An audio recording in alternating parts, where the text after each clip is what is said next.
매주 일요일 저녁만 되면 그놈의 삼성전자 걱정 때문에 우리 모두가 스톡홀름 증후군이 됩니다. 그런데 일단 월요일장도 뭐 편치는 않을 것 같은 이유가 주말에 악재가 4종 세트가 발생을 했습니다. 요거부터 정리할게요. 일단 나스닥 지수가 미국 금요일장 우리 토요일 새벽에 1.4% 하락했습니다. 지난주 한 주 동안 5거래일 동안 총 4% 가까이 빠졌어요. 원인은 인플레이션이 더 올라갔다. 유엔 식량 농업기구가 발표한 3월 FAO 전 세계 식품 가격 지수가 사상 최고치를 경신했습니다.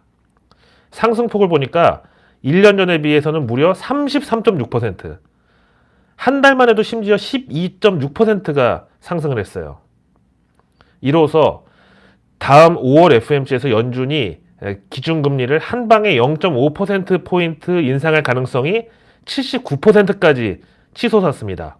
사실상 뭐 이 정도면 기정사실화한 거죠. 보통 FMC는 그 월 중순에 들어있잖아요. 근데 다음 5월 FMC는 하필 또 첫 번째 주에 이틀간 열리는 일정이라서 오늘로부터 정확하게 24일 남았습니다. 악재 4종 세트 주말에 나온 것 중에 두 번째는 우리 환율, 이게 역외 외환 시장에서 원달러 1230원을 한때 돌파를 했습니다. 근데 현재 한미 통화 스와프, 한일 통화 스와프 모두 지금 끊겨 있는 상태인데, 여기다가 최근에 한국 국채 금리는 단기채 위주로 금리가 급등하면서 8년 만에 최고치로 치솟았는데, 여기다가 또 다음 주에는 추경 마련을 위해서 국고채 발행 규모가 2조 원 넘게 예정돼 있습니다. 자, 세 번째. 다음 주가 북한 최대 명절이자 김일성 생일인 태양절이 들어 있습니다. 이거 앞두고 안 그래도 지금 분위기가 흉흉한데 주말 동안 휴전선 부근에서 산불이 막 여기저기서 발생해가지고 지금 진화가 완료된 곳도 있고 몇 군데는 지금 진화 중이라고 합니다. 이유가 뭔지는 좀 지켜봐야 되겠는데, 거기다가 주말에 터진 악재 4종 세트 네 번째. 우크라이나가 이번엔 나토가 아니라 유럽연합에 가입하겠다고 선언을 했는데, 나토 가입 맞겠다고 푸틴이 전쟁까지 일으켰는데 이번에는 아예 유럽연합의 회원국으로 가서 품에 안기겠다는 건데, 이미 가입 신청은 러시아가 이제 최초에 우크라이나 침공했던 그 날로부터 일주일 뒤에 신청서는 냈다는데, 여기에 대해서 이제 큰 입장 표명을 하지 않던 유럽연합의 집행위원회 측이 주말에 이 우크라이나의 가입 신청에 대해서 긍정적인 반응으로 화답을 했습니다. 이게 이제 정상적인 절차에 따르면은 가입 승인이 쉽게 잘 안 나요, 이게. 특히 그 공산주의 체제를 채택했었던 그런 역사가 있는 폴란드 같은 경우에는 유럽연합 가입 승인 받는데 10년 걸렸습니다. 하지만 유럽연합은 현재 그 회원국들의 반러시아 공동전선을 배경으로 해서 우크라이나의 경우는 패스트 트랙을 통해 가지고 이르면 몇 주 내에도 가입 절차를 속행할 가능성이 있다고 밝혔습니다. 푸틴이 이거 듣고 막 부글부글 미치죠 지금. 그래서 떨줍 올파를 생활화하라고 말씀드렸잖아요. 그래서 내일 뉴스는 내일 보면 너무 늦는다고. 이런 상황에서 외국인은 물론이고 기관들도 지금 삼성전자 왜 저가 매수에 나서질 않는 이유가 뭔가, 이거 생각해 봤는데요. 가장 큰 게 바로 1월 달에 상장한 LG 에너지 솔루션 이것 때문이에요. 이게 상장하자마자 시총 2위로 치고 올라오니까 이 비중을 채워야 되기 때문. 예를 들어서 국민연금의 경우는 그 주식운용본부 포트폴리오를 보면은 시총 순서대로 보유량을 계속 유지하게 돼 있는데, 시총 1위가 삼성전자니까 당연히 국내 주식운용에서 삼성전자 비중이 제일 컸는데, 작년만 해도 전체 주식 보유 수량 가운데서 삼성전자가 20%가 넘었었어요. 그 다음에 이제 2위가 SK 하이닉스니까 여기도 비중도 2위여야 되는데 여기는 5.4%. 그러니까 삼성전자 비중하고 비교해보면은 압도적으로 삼성전자가 컸었죠. 근데 갑자기 LG 에너지 솔루션이 상장하면서 시총 2위로 단번에 치고 올라오니까 이거 이제 보유 비중도 SK 하이닉스 5.4%보다 더 큰 2위로 끌어올리려면 LG 에너지 솔루션 주식을 대량으로 사들여야 되는데, 그렇다고 SK 하이닉스를 팔자니 바로 밑에 네이버, 삼성 SDI 이런 데가 막 3.8%, 9% 이렇거든요. 그래서 이 시총 순위를 그 유지하려면은 LG 에너지 솔루션을 올리면서 다른 걸 다 손댈 수가 없잖아요.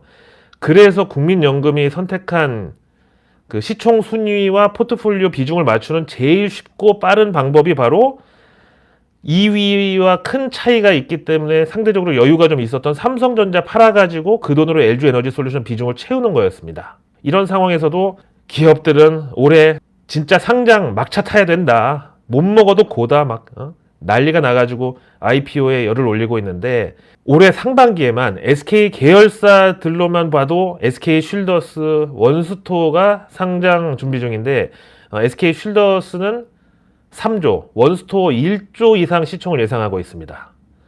그 다음에 뭐 마켓컬리, 소카, 교보생명, 현대오일뱅크 여기도 다 지금 상장으로 돈 땡기려고 줄 서 있는 막 기업들인데 이거 외에도 올해 무조건 상장하겠다. 유동성 끝물인데 지금 이때 상장 못하면 언제 또 기회 올지 모른다. 종이장사 우리 제대로 나서 보겠다고 하는 그 상장 예비 심사 기업들이 여의도 그 마포대교 끝까지 지금 줄 서 있습니다. 그나마 대기업들, 그룹사들, 재벌들은 주관사 빵빵하고 경험도 많고 그러니까 그야말로 패스트트랙으로 뭐든지 일사천리로 막 진행하고 있는데 현재 상장 예비심사 승인받은 기업만 12개고요. 심사 청구한 기업이 37개입니다. 당장 이 중에서 상장 승인 떨어졌는데도 지금 일단 증시 분위기 안 좋으니까 지금 상장했다는 돈 많이 못 땡기니까 지금 비 올 때는 종이 장사를 조금 이따가 피했다 하자. 비 그치고 날 맑을 때 종이 장사하자.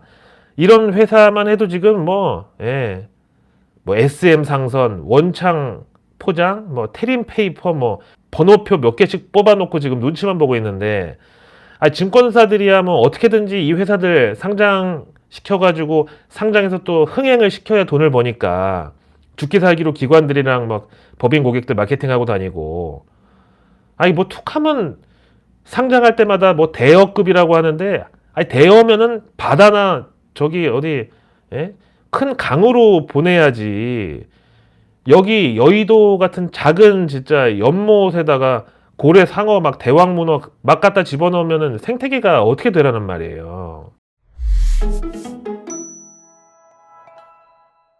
그리고 저는 외국인들의 시각을 아직까지 믿고 있어요. 외국인은 아직도 삼성전자 매수에다가 목표가 대부분 10만 원 위에 있습니다. 아무튼 저의 그 삼성전자 집착은 괜한 어그로가 아닌 게 일단 국내 소액주주 700만이죠. 그러니까 사실상 뭐 서울 시민 3명 중에 2명은 삼성전자 주주라고 봐도 과언이 아니고 또 그게 아니더라도 우리 5,170만 전 국민의 노후를 책임지고 있는 국민연금 주식운용에서 앞에 보신 대로 제일 큰 비중을 차지하는 게 삼성전자다 보니까 뭐 어떻게 보면 전 국민이 삼성전자 영향권이죠. 거기다가 우리나라 공무원 숫자만 113만 명인데 이분들 연금 굴리는 공무원 공제회 그리고 여기서 분리된 군인 아저씨들 군인 공제회, 경찰분들 경찰 공제회, 선생님들은 사학연금, 그 밖에도 뭐 중소기업 중앙회, 노란우산 공제회, 국민체육진흥공단, 수출보험공사, 뭐 학교재단하고 공익재단, 그리고 우정사업본부까지 여기다가 민간 기관 중에서 그 우리의 불확실한 미래를 담보하는 종신보험, 퇴직연금 운용하는 보험사들, 그리고 내 예금이랑 우리 가족들 이름으로 조금 저축 들어가 있는 예금자 보호법 때문에 쪼개놓고 저축하는 그 상호신용금고, 새마을금고 이런데 전부 운용자산 비중 1위가 주식이고 그 주식 비중 1위가 다 삼성전자란 말이에요. 삼성전자의 주가는 전 국민의 소비 심리를 좌우한다고 해도 진짜 과언이 아닙니다. 삼성전자 주가 오른 날은요, 뭐 여의도는 물론이고 전국 골목 상권의 소비 심리도 다 올라갑니다. 삼성전자 주가 몇백 원 올랐다고. 아마 이번에도 당장 7만 원 넘어가잖아요. 그러면 뭐 그렇다고 내 주머니에 현찰이 꽂히는 것도 아닌데 그래도 뭔가 분위기 달라지고요. 집에 이제 애들 통닭 한 마리 사갈 것도 2마리 사고요. 괜히 진짜. 그래도 물려있는데도 불구하고 삼성전자 7만 원 다시 회복하는 날 보세요. 자, 그럼 삼성전자의 과연 적정 가치는 얼마인가? 이거는 솔직히 알 수가 없어요. 그러면 지금 현재 삼성전자 내부에서 전해지는 삼성전자의 지금 가장 큰 문제점은 뭔가? 먼저 모바일의 경우는 원가 절감으로 마진 극대화 전략을 취하느라고 GOS 문제도 나타났었지만 품질이 하락해서 문제. 여기 GOS에는 사실 뭐 스냅드래곤 칩 이것도 이제 뭐 이유지만 어쨌든 그게 다 원가 절감에 따른 거. 그 다음에 이제 파운드리는 수율이 제대로 안 나와서 문제. 그나마 이제 메모리하고 패널 사업부로 실적 내는데, 메모리 쪽은 이제 작년에 보셨지만 그 사이클 앞에서는 너무나 그 힘을 못 쓰기 때문에 일단 좀 수동적으로 방어적으로 비즈니스를 할 수밖에 없고, 그 다음에 패널은 지금 언제 중국에 따라잡힐지 모른다. 물론 이런 삼성전자의 문제점들은 현재 주가랑 아무런 상관이 없어요. 삼성전자 그렇게 좋다고 할 때도 선반영이야, 슈퍼사이클이야, 피크아웃이야, 다 끝나버렸잖아요. 삼성전자 슈퍼사이클 얘기 나왔을 때 96,000원대. 그러니까 주가는 그냥 유동성 빨이에요. 실적 소용없고 M&A 계약 공시 다 소용없습니다. 주가는 무조건 유동성이고 수급입니다. 그걸 좌우하는 게 가장 큰 그 전지전능한 조물주가 연준이에요. 그 연준에서 지금 금리를 큰 폭으로 올리겠다고 하는데 이럴 때 충격이 없을 수가 없어요. 물론 삼성전자에 대해서 낙관론도 제가 소개하자면 엄청 많아요. 삼성전자가 지금으로부터 벌써 20년 전에 반도체 우리가 시작해가지고 일본 도시바, NEC 이런 데 제끼고 인텔 목 따러 태평양 바다 건너서 미국 상륙한다고 했을 때 모두가 비웃었습니다. 지금은 어때요? 반도체 기술력으로 봤을 때 인텔하고 다이다이 뜨면은 삼성전자를 무시 못합니다. 파운드리도 마찬가지예요. 이것도 진짜 지금 말고 10년 뒤에 얘기를 해야 진짜 제대로 된 평가라고.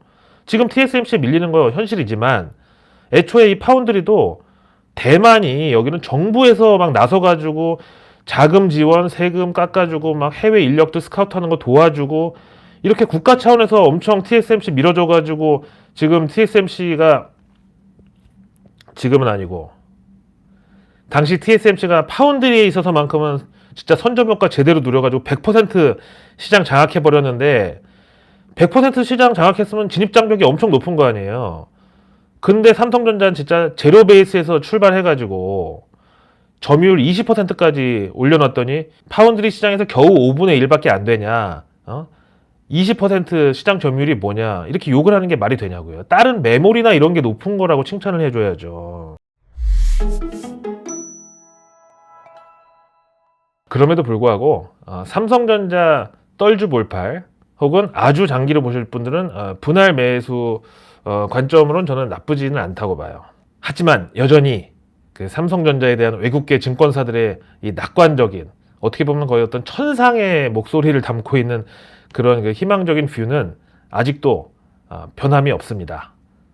물론 국내 증시 이제 외국인들은 아직 삼성전자 뭐 지금 68,000원에서도 전혀 사지 않고 계속 공매도만 치면서 개인들을 더 코너로 몰아붙이고는 있지만, 일단 10만전자 추진위원회 10추위 그 좌장격인 골드만삭스가 삼성전자 목표가 10만 8천 원을 필두로 해가지고 크레딧 스위스가 11만 5천 원, 맥쿼리 증권 11만 5천 원, 다이와 증권도 11만 5천 원, 노무라 증권 11만 원, CLSA 크레딧 리오네 증권이 10만 5천 원, UBS가 10만 2천 원, 그 다음에 HSBC 10만 5천 원, 그리고 작년에 그 삼성전자 메모리 반도체 겨울이 온다고 해서 삼성전자 주가를 나락보낸 1등 공신으로 꼽혔던 모간 스탠리 9만 5천 원. 여기 모두 하나같이 삼성전자에 대한 투자 의견은 매수, 이거 유지 중입니다. 자, 이제 월요일장을 앞두고 있습니다. 일단 당장 월가는 5월 FMC에서 0.5%포인트 빅스텝 금리 인상을 이제는 기정사실로 받아들이고 있고 지금 한껏 몸을 낮추는 분위기인데, 그 와중에 뱅크 오브 아메리카가 그 영화 신세계에 보면 강과장 그 대사처럼 야, 이거 이렇게 되면 전부 나가린데 이거 뭐 이런 심정으로 금요일에 리포트를 냈는데, 인플레이션은 점차 심각해지는데 금리 인상을 저렇게 급진적으로 추진하다가는 미국의 경기 침체가 올 가능성이 있다고 경고를 했습니다. 이렇게 뱅크 오브 아메리카가 갑자기 부정적으로 막 연준이 좀 겁을 먹으라는 듯이 경고의 목소리를 냈어요. 그랬더니 월가도 애써 표정 관리는 좀 하면서도 이제 미국 IT 빅테크주들에다가 이제 매도세를 퍼부으면서 일종의 자해 공갈을 선보였다 이거예요. 그래서 다우지수는 플러스였지만 나스닥만 1.4% 급락한 건데, 사실 지금까지 이렇게 매파적인 연준 FOMC를 앞두고 월가가 그동안 뭐 개인들 좀 많이 샀고 또 많이 올라가지고 패대기 치기 딱 좋은 종목들, 그리고 효과도 더 좋은 이런 거 막 투매하면서 이거 봐라 이러다 진짜 큰일 난다고 연준 니네들 생각 똑바로 하라고 막 이렇게 자해공갈을 감행한 거는 이번이 처음 있는 일은 아닙니다. 당장 지난 3월 FOMC도 1월, 2월 그렇게 주식 패대기 치고 장단기 금리 역전 이러다 불경기 오면 연준 니네가 책임질 거냐고 막 울다가 막 화도 내다가 막 난리친 끝에 결국은 금리 인상 0.25%포인트로 당초 각오했던 것보다 절반 수준으로 막아냈잖아요. 그때 한번 통했잖아요. 그리고 이제 한번 효과를 받다 보니까 이번에도 이렇게 주식을 패고 위험자산 패고 공포심리 조장하고 이러면서 그 배역으로 뱅크 오브 아메리카한테 야 니네가 이번에 한번 자해공갈 한번 뛰어들어라. 그렇게 배역을 맡긴 거고, 물론 앞으로도 월가에선 이런 시도가 이제 몇 번 더 계속 될 텐데 문제는 자해공갈도 자꾸 하다 보면은 진짜로 크게 다칠 확률도 같이 높아진다는 거예요. 이게 만약에 연준이 운전자라고 치면 운전자 입장에서도 과속방지턱 모양으로 이렇게 노란 검정 사선으로 칠해놓은 거 몇 개는 처음에 진짜 과속방지턱인가 하고 속도 줄이고 조심하지만 너무 다 칠만 있어서 그냥 다 페이크야. 그러면 아이씨 누가 속을 줄 알고 그러고 속도 안 줄인다고요. 그러다가 붕 달리고 있는데 진짜 과속방지턱이 딱 튀어나와 있는데 야야 안 속아 그러고 그냥 속도 안 줄이고 돌진하다가 거기 걸려서 차가 빡 점프를 했는데 그 앞에 자해공갈단이 뛰어들었다고 생각해 보세요. 이거는 뭐 단순 교통사고가 아니라 이거는 뭐 파이널 데스티네이션 급입니다. 이거는 진짜. 자, 그러면 연준에서 저렇게 속도를 낸다. 그럼 우리도 이제 당장 4월 금통위에서 예정보다 좀 빠른 급한 금리 인상을 준비해야 되는데, 그럼 이제 금리 인상기에는 은행주입니다. 이러면서 이제 또 그 약팔이들이 승냥이들이 또 이제 장사치들이 주린이 분들을 꼬시려고 이제 나올 거 아니에요.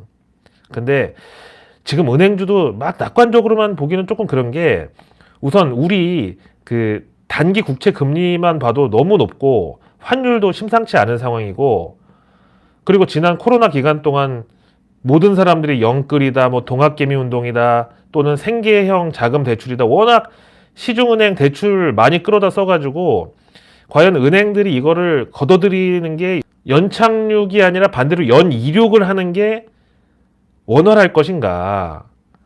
예를 들면 뭐 S은행 여의도 지점에서 100만 원을 연 3% 이자로 신용대출 33개를 나갔다. 그러면 연 이자 수익이 100만 원일 거 아니에요?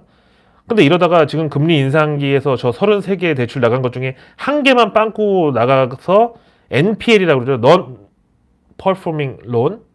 디폴트 나면은 그 연수익 빵원이에요. 이거 하나만 디폴트 나도. 그래서 작년 12월부터 제가 올해 산타랠리는 일찍 온다고, 올해 산타랠리는 윤달이라고, 그리고 연말부터 무조건 현금 비중 절반 이상 반드시 확보하시라고, 현금이야말로 개인만이 가질 수 있는 특권이라고 진짜 오디오 렉 걸린 것처럼 막 진짜 막 반복해서 말씀드렸잖아요. 그 제가 여러 번 얘기했잖아요. 그래서 저 나름대로 이건 피크다, 이건 역사적 버블이다, 이제는 피해야 된다, 제 나름대로 기준 두 가지 말씀드렸잖아요. 먼저 국내 시장 가장 정점, 최고점, 버블의 끝. 지난해 모 개그맨 분이 주식 투자하고 재테크 책을 냈어요. 낼 수 있죠. 개그맨이란 직업이 문제가 아닙니다. 그런데 그 책이 서점마다 다 깔리고 막 베스트셀러에 올라간 걸 보고서 이 정도면 진짜 버블이다. 그 다음에 미국도 이거 진짜 닷컴 버블 이후에 가장 큰 피크다. 스노우볼이 이제는 너무 커져가지고 마을 다 덮치고 막 결국은 그 스노우볼도 다 깨지기 직전이다. 그 기준은 언제였냐면 모 대형 증권사에서 미국 주식 거래하려면은 밤 10시부터 새벽 5시까지 이렇게 미국 개장 시간에만 할 수 있잖아요, 지금은. 근데 그 증권사에서 우리가 나름대로 증거금 제도 같은 거를 통해 가지고 대낮에도 미국 주식을 거래할 수 있게 하겠다. 그러니까 미국 주식이라고 밤에만 하는 게 아니라 하루 종일 미국 주식 가능하다. 이거 나온 거 보고 야 빅테크고 뭐고 이제 진짜 여기도 끝났다. 그러면서 왜 2000년대 초반에 브런치 문화 한창 유행일 때 처음에 이제 청담동 브런치가 유행해가지고 이제 거기들 많이 갔었는데 그때 브런치 문화 대단했죠. 토요일 날 아침 11시 반에 브런치 예약하려면 거의 한 달 전부터 막 전화해야 되고 여학생들 막 밤에 팩하고 자고 디카 들고 다 출동해가지고 브런치 먹는 거 찍고 메뉴 찍고 그렇게 해서 청담동 압구정 도산공원까지 내려왔을 때 제 친구가 어느 날 야 나 브런치 가게를 하나 열 거야. 그래? 지금도 많은데? 아니야. 이럴 때 들어가야 돼. 내가 같이 일할 그 셰프가 하나 있는데 진짜 미국 뉴욕에서 브런치 제대로 배워갖고 온 애야. 우리는 올데이 브런치를 할 거야. 에? 뭐라고? 우리는 아침부터 저녁까지 브런치 메뉴 판다고. 아무 때나 와도 브런치 먹을 수 있게. 결국 그 올데이 브런치가 그 브런치 문화의 정점이었습니다. 그 친구 1년 뒤에 보증금, 권리금 거의 포기하고 맨몸으로 나왔습니다. 아니 브런치가 뭐야? 브렉퍼스트 더하기 런치면은 아점인데 아점을 하루 종일 먹는다는 게 말이 돼요? 저녁 8시에 계란 후라이하고 베이컨을 먹는다고 이게 정상이냐고 이게. 내일부터 또 새로운 한 주가 시작됩니다. 내일 4월 11일 월요일 정부 일정부터 보겠습니다. UN 식량농업기구 FAO라고 하죠. 특별 이사회 참석 결과를 내일 정부에서 공개합니다. 이번 러우 사태로 인한 잠재적 곡물 수급 악화 등등에 대해서 우리나라의 역할 그리고 한국의 스마트팜 같은 그런 신기술 농법에 대한 유엔의 관심이 어땠는지에 대한 얘기. 이거 주식에 관련주들도 물론 있고 보도자료나 뉴스플로우에 타기 좋은 주제잖아요. 지금 그 식량 가격이 작년 이맘때 대비해서 30%가 올라갔고 전달 대비해서 한 달 만에 무려 12%가 올라간 상황에서 우리나라는 스마트팜이나 농업, 비료, 종자, 씨앗 등등 여러 가지 신기술 농법을 통해서 UN 식량농업기구 특별이사회에서 이러이러한 발표를 했고 어떠어떠한 기술이 주목받았다. 내일 월요일 한국형 나이버트 실습교육센터 개소식이 있습니다. 나이버트는요. mRNA를 비롯해서 K바이오 공정에 들어가는 전문 인력을 양성하는 프로젝트입니다. 내일 월요일 산업부 장관은 그 인도네시아 무역부 장관하고 화상 면담을 가지는데 인도네시아가 그 자원 부국이잖아요. 최근에 원자재 수급 관련해서 이 한 인도네시아 간 투자 공급망 구축 협력 논의가 있을 기대가 있습니다. 인도네시아 그 5대 외국인 투자 중점 유치 분야가 인프라, 수출 산업, 그린 에너지, 그 다음에 노동 집약 산업, 광업 등이 있는데 이게 다 우리가 지금 현재 주력하고 있는 인프라 같은 경우에는 ESS 송전 설비, 그 다음에 수출 산업은 뭐 자동차 이런 쪽, 그린 에너지는 뭐 우리나라 원전부터 태양광 그리고 풍력까지, 노동 집약 산업은 이제 뿌리 산업에 들어가는 스마트 팩토리, AI 로봇 설계 등, 광업은 이제 우리나라가 갖고 있는 그 광공업 광업의 경우는 이제 뭐 그 나라가 더 잘하겠죠. 우리가 자본 투자할 수 있겠죠. 자, 내일 환경부는 금강수기의 홍수 대응 현황 점검에 나섭니다. 이제 날씨가 따뜻해지면서 장마철은 올해 언제 오고 뭐 등등 얘기하다 보면 이제 홍수 대비하는 관련주들이 또 있습니다. 폐기물도 여기 같이 들어가고 그다음에 뭐 물관리 수처리 등등. 내일 월요일 농식품부는 골칫거리 가축 분뇨 주민 친화형 신재생 에너지 파크로 변신이라는 보도자료를 준비하고 있습니다. 가축 분뇨 이쪽도 이제 신재생 에너지 파크로 변신한다 그러면 메탄 가스를 이용하는 발전 등등 해가지고 친환경 축사 이쪽 관련주가 있어요. 내일 월요일 과기부는 기초과학 진흥주간 개막식 15일까지인데 올해 유엔이 지정한 세계의 기초과학의 해입니다. 이걸 계기로 뭐 소부장에서부터 백신 개발 관련된 것 등등 기초과학의 중요성이 강조된다. 내일 월요일 또 다른 정부 일정은 국유지 복합 개발 정책 간담회가 열립니다. 요거 증시에 그대로 테마가 있습니다. 도시재생 뉴딜 사업 관련주. 그리고 내일은 대한민국 임시정부 수립 기념식입니다. 마침 이제 오는 주간에 김일성 생일 태양절도 들어있고 지금 북한하고의 좀 약간 그 갈등이 점점 그 강해지고 있는 상황에서 방산 그리고 애국주 쪽 관련이 있고요. 자, 내일 경제 일정은 국고채 3년물 입찰이 있습니다. 최근에 연준의 그 매파적인 행보에 따라서 한국 국고채 금리도 단기물 위주로 급등을 했죠. 여기다가 추경 편성을 위한 적자 국채 발행까지 겹쳐 있는데 이게 이제 은행채, 회사채 금리 인상으로 이어지면서 가계와 기업의 자금 조달에 부담으로 작용할 소지가 있습니다. 그리고 내일 3월 고용행정 통계로 본 노동시장 동향, 그리고 중국에서는 3월 생산자 소비자 물가지수, 중요합니다. 세계의 공장이라고 일컫는 중국에서 모든 인플레이션이 시작되거든요. 다음 영국은 2월 산업생산 무역수지, 그리고 내일 베트남 금융시장이 휴장입니다. 왕조 기념일로. 그리고 내일 OECD 경기 선행지수가 발표되고, 다음 미국에서는 존 윌리엄스 뉴욕 연은 총재, 찰스 에반스 시카고 연은 총재, 라파엘 보스틱 아틀란타 연은 총재, 그리고 미셸 보우만 연준 이사의 연설이 있습니다. 또 얼마나 이 사람들이 이제 매파적인 얘기를 하면서 인플레이션을 겁주고 막 5월 FOMC에서 금리 급격하게 올리고 심지어는 5, 6, 7 세 번을 스트레이트로 올리면은 빅스텝 더하기 축지법으로 금리 인상 가야 된다고 막 또 시장을 겁줄 수도 있습니다. 자, 내일부터 주요 보험사 자동차 보험료 인하가 있습니다. 코로나 때문에 차량 운행량이 줄어들고 사고도 감소했죠. 이거를 고객과 공유한다는 거고, 대신에 영업용은 오히려 올라간다고 합니다. 자동차 보험료 인상. 내일 중국에서는 공작기계 박람회가 열립니다. 당연히 스마트 팩토리 기술 관련해서 최첨단 기술들이 선보이겠고, 우리는 중대재해처벌법과 관련해서 요즘 아주 관심이 큰 분야죠. 내일 월요일 증시 일정은 KG 동부제철이 KG 스틸로 상호 변경되고, 한국바이오젠도 KBG로, 현대중공업 지주도 HD 현대로 상호가 변경됩니다. 그리고 내일 미래에셋 비전스펙 1호 공모청약이 이틀에 걸쳐서 열립니다.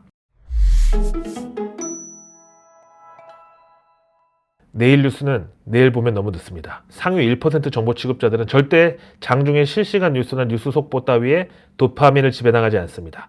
그들과 매일 아침 동일한 선상에서 금융시장에 나설 수 있는 정보 민주화의 취지로 내일 뉴스 미리 보기가 제작됩니다. 저는 내일의 내일 뉴스를 또 들고 찾아뵙겠습니다. 항상 고맙습니다.